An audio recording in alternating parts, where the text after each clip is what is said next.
Well, I'm Jack Bujacich Jr. I was born in December 12th, 1926. Been involved in fishing since 1942, and the whole family's been active in fishing for years. Well, back in the old days, when you worked on your gear, you had to rebuild your net every year, and because you used cotton gear, manila lines, and it was quite a exciting time of the year in like June when they start working on there. And if you didn't have a net shed, you had nowhere to store your gear or to work on it. So they started, I think the Scancy net shed was probably the original one. And from there on, as they got involved in fishing more and more, they built their own net sheds. Like ours right here was built in 1950. And prior to that, we used half of the Ross dock, where the Westland and the Home 2 had one half, and then my dad, our boat, the Majestic, we had the other half. And then, of course, you get too many people in one spot. So what happened is my dad bought this property in the late 40s, and we started construction on the net shed in 1950. And a lot of my gear is still stored up on the lift. And the thing was that each year as you worked on your gear, the crew would come, and then you had to re-sew your net back together and put the cork line on the lead line, and you had to have melt wax to wax your corks, and you had to make melt leads to make your leads, and you had to tar your net. Well, if you didn't have a net shed available to have that stuff, where do you store it? What do you do with it? Because you can't keep it on the boat and you can't work it on the boat. And so that's when they built the net sheds. And as fishing got bigger with bigger boats, they needed more and more equipment. So they built them bigger, like this one is built. It was built in 1950, and if you noted the length of the deals is when you sewed your net, the net ended up like 300 fathoms long, which is 1,800 feet. It could be 310 or whatever their limit, and you had 5 to 7 strips of net that had to be sewed together. Then you had to put a cork line on it and a lead line on it. Well, all this retired had to have some place to store this stuff and work it on it. And you just couldn't put it out in the yard or anywhere. You couldn't put it in your basement, so they built the net sheds. And when the boats were small, there was no big problem. But as they start building boats and making more equipment, you needed more room.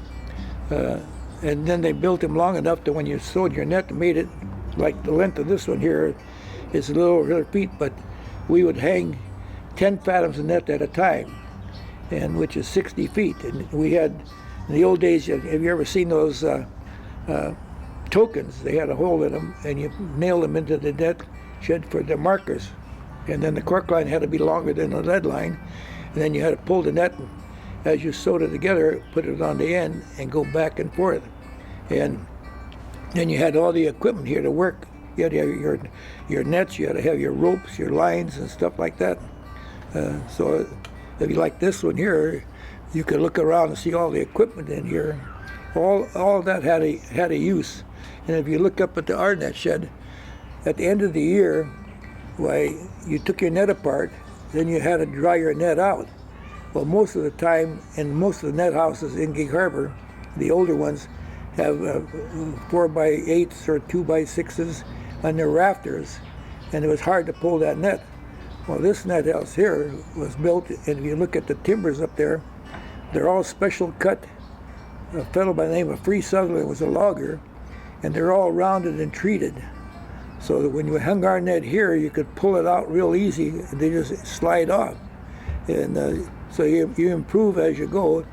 And then the storage area, I have my whole cork line up there from my old net and stuff like that. And then you had, if you could look at our dock over here on the side, where you have all these storage of benches and stuff. Well, we had vices, because you're always building stuff and like that, working on a boat, and it had all the equipment there that you need. So as you improve with equipment on your boat, you had to improve your dock more, because you had more uses, because you're working on a skiff, and it's just a continual thing. And so when you come down, well, we had a 9-man crew in the old days, and they showed up early, and they'd all be here to work on the boat. And then as they start cutting down, but you always had more as you advanced in your gear. When they start going to nylon and all these different things, each time that they improved something, you had to do something. So the net house came very important. It just and that's why you have so many here in Gig Harbor. But as the people retired and stuff, and I just thinking about, we had 6 or 7 net houses that are not here no longer, like the Gillich one, the Novak one, the Plancich one, and the Perovich lost theirs, and Malich's, and I think there's either 7 or 8 that used to be on the water, but here are here no longer. And the ones you see now are the active fishermen. And if you want to see a comparison, like the net house next to us right here is the Ivanovich net house. Well, when they abandoned fishing, a family by the Quiggs from Aberdeen bought it, and they remodeled their net house into a beautiful. Yeah, you ought to go and see the comparison, what's happened in the old and what they can do with the new. And the Ansich's dock next to them, I fished with the Ansich years ago. Well, they converted that one when the Coast Guard came to Gig Harbor. They converted the net shed into a area for the Coast Guard to live on, and Point Glass was the Coast Guard cutter here. And as we go on now, as the ones that are active, like the Drikoviches, and they had their net shed there, and they were sardiners. And of course, when they got out of fishing, and now the younger, but they fish mostly on the coast and down in California. But all the local salmon, San Juan Islands and stuff like that, why all those fishermen at the time, we used to fish. Well, we actually in the old days we'd leave like in the end of June or July, and we'd go to Friday Harbor or Anacortes, and we'd be there all summer long because we fish 5 days a week. And so as they cut back fishing to 2 or 3 days, then we'd commute back and forth. But originally, when I first started fishing, we'd go to Friday Harbor and fish for San Juan Fishing, Friday Harbor Packing Company. We'd leave here in June, and we wouldn't come back till October. So that was our second home. And then when we come back here, we'd either fish fall would be from October 5th to November 20th. And when November 20th was over, why then you'd come in, you'd take your whole net apart, and you put it on the dock here and strip it all down, you bluestone it, then hang your gear up, and start over again. So the net house came to a very, almost like another home.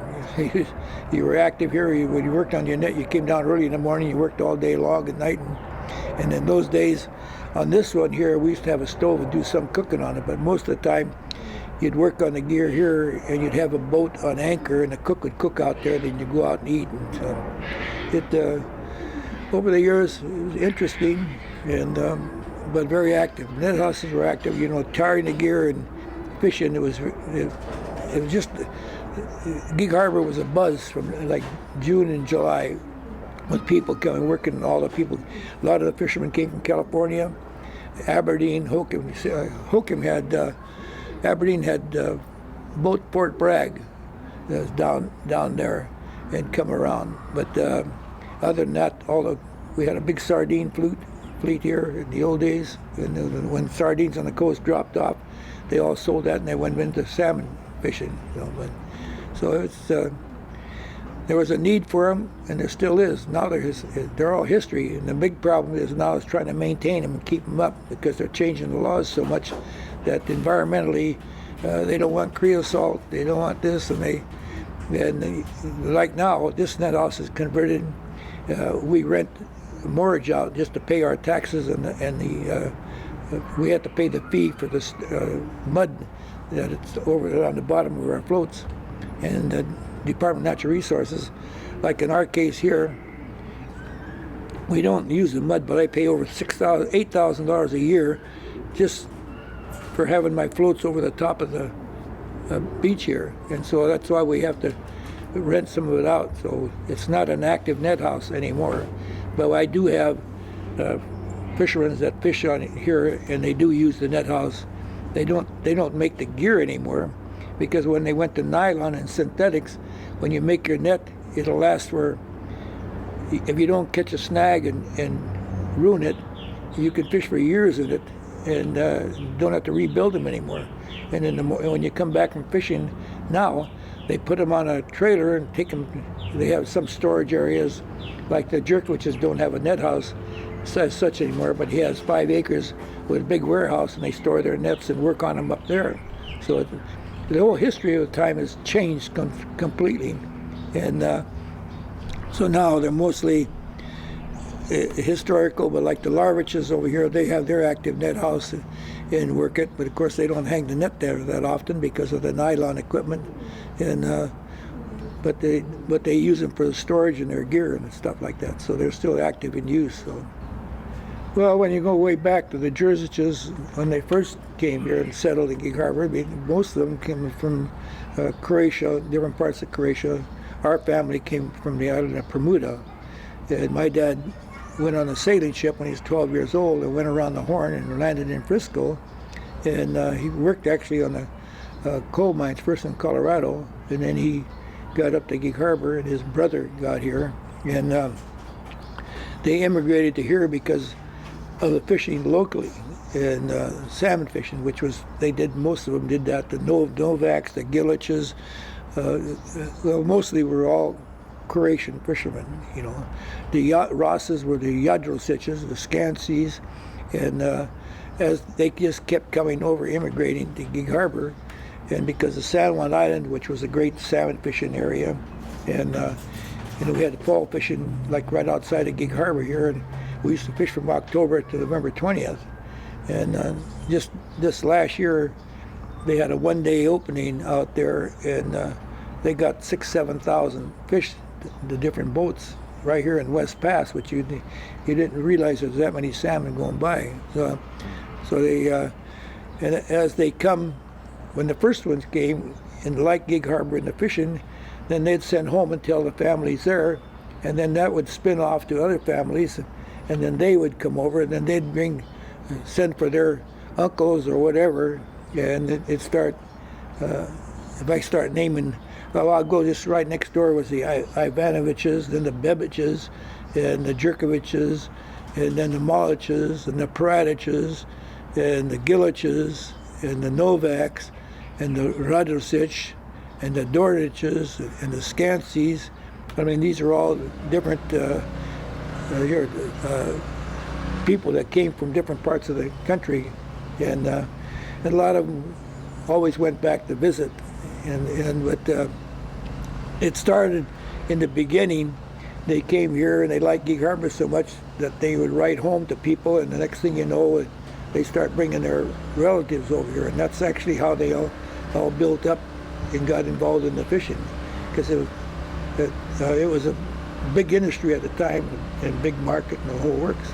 So there was a lot of activity, and you had good years and bad years. And like I started fishing in 1942, and I fished actually my uncle on the home too, but the war broke out in 41, and a lot of the young people left, and I was going to school, and my dad says, you got to quit school, we don't have a crew, you got to go fishing. So that's when I ended up fishing, and people getting crews and building your crew up, you had a hard time finding your crew, but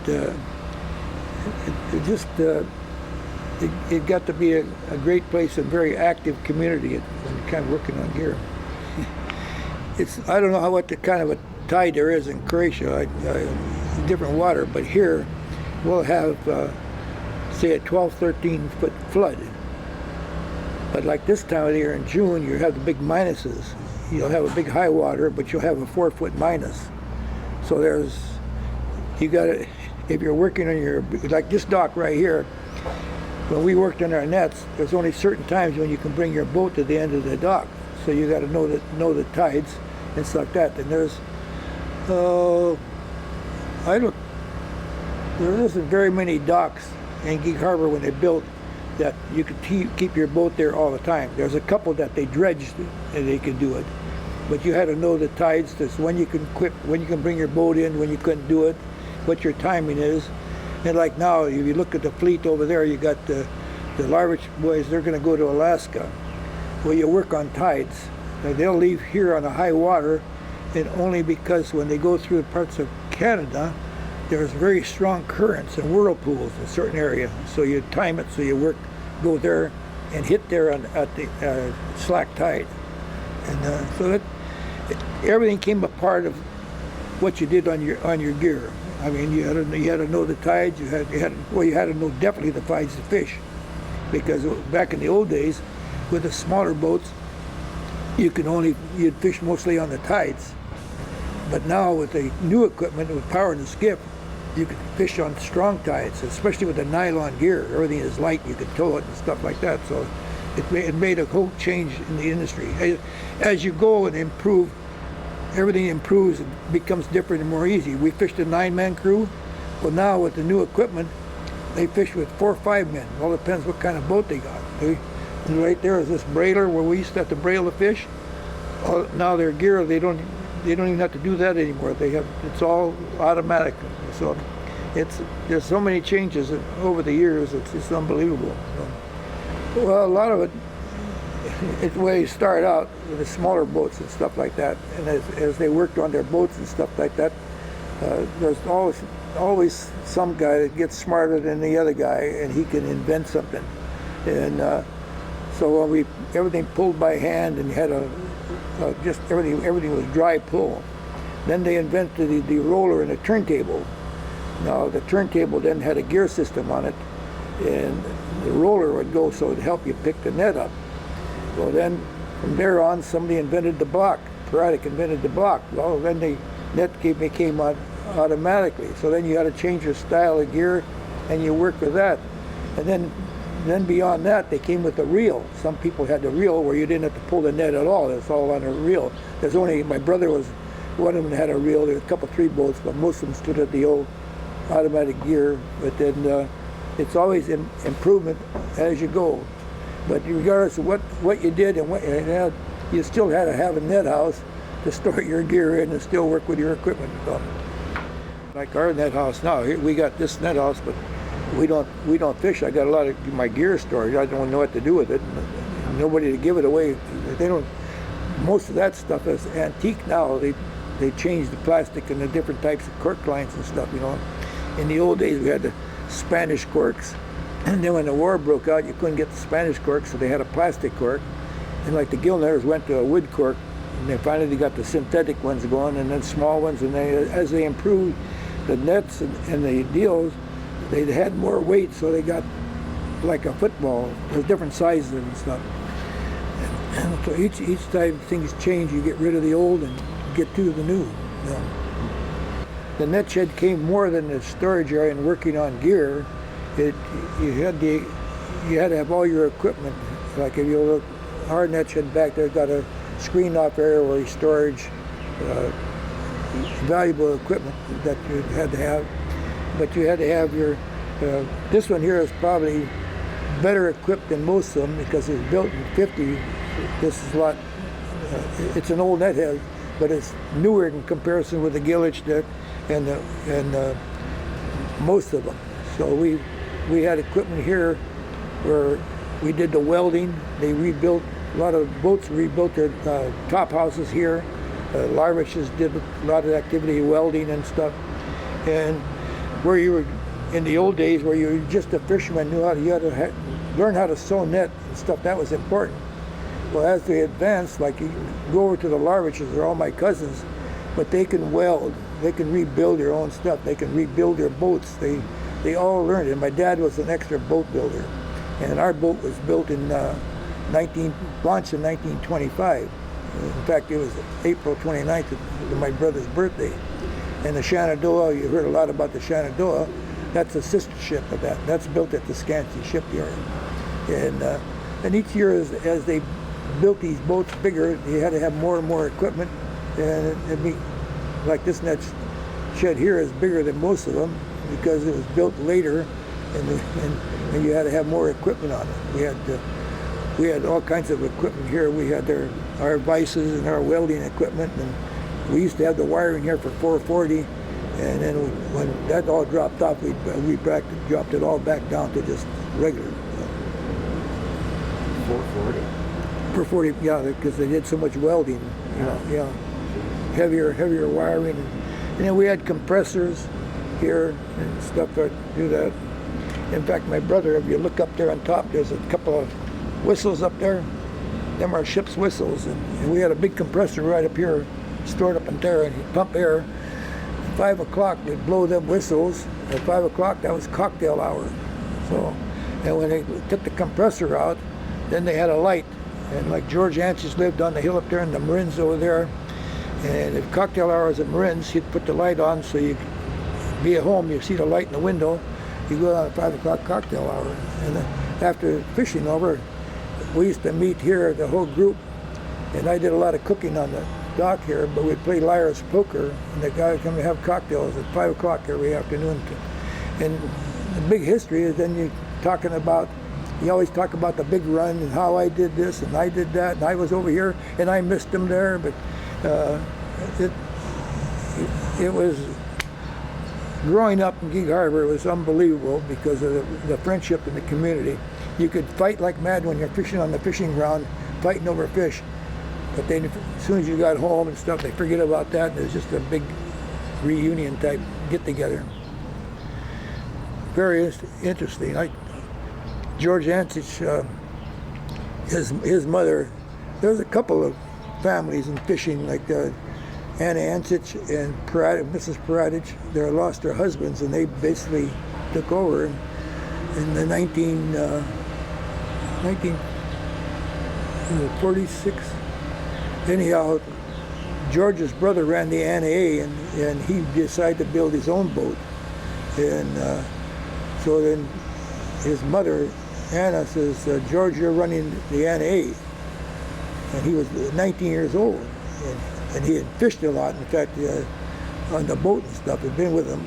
And so he's going to run the Anna A. Well, Anna A was a 76-foot boat. They didn't do salmon fishing, but they did sardines on the coast. But then dragging became popular there during the wartime. You'd fish for bottom fish, and they made livers out of dogfish. Livers made vitamins out of it, and lingcod and blackcod. So dragging became popular. Once again, you needed a net house because it has more and more storage for that equipment. And so George came to me and he says, I got to run the Anna A, and he said, I want you to go with me. And we grew up together, and we were running. So we started fishing on the Anna A together, and then over the years he went salmon fishing, and the hat I got on is the Memories. That was his boat, the Memories. And of course his wife ended up with cancer, and he wanted me to go in 47 and 49. I went with him, and he wanted me to go in case she got sick. Then I'd run the boat, which happened in '69. I ran the boat. But there was the old Croatians were just tough people. I mean, they were hard-working people, and the wives were hard-working people. I mean, they I don't know how many wives would take over and not run the boat, but like she had her son rely on him to take that boat out, and there's several would do the same thing like that. So they learned. A lot of them in the early days camped down the Salmon Islands on the beach and cooked while the boats came in, like Kanaka Bay and stuff. They fished on the tides. So it became like a community deal, close-knit. Gig Harbor was a very close-knit community. Historically, we changed a lot right now because of the growth. But still, it's still an active fishing community. There's not that many fishing anymore, but there's a few. And now they hardly have any fishing in San Juan Islands, but they go to Alaska. They're leaving now to go to Alaska this month, and they'll be back probably by September.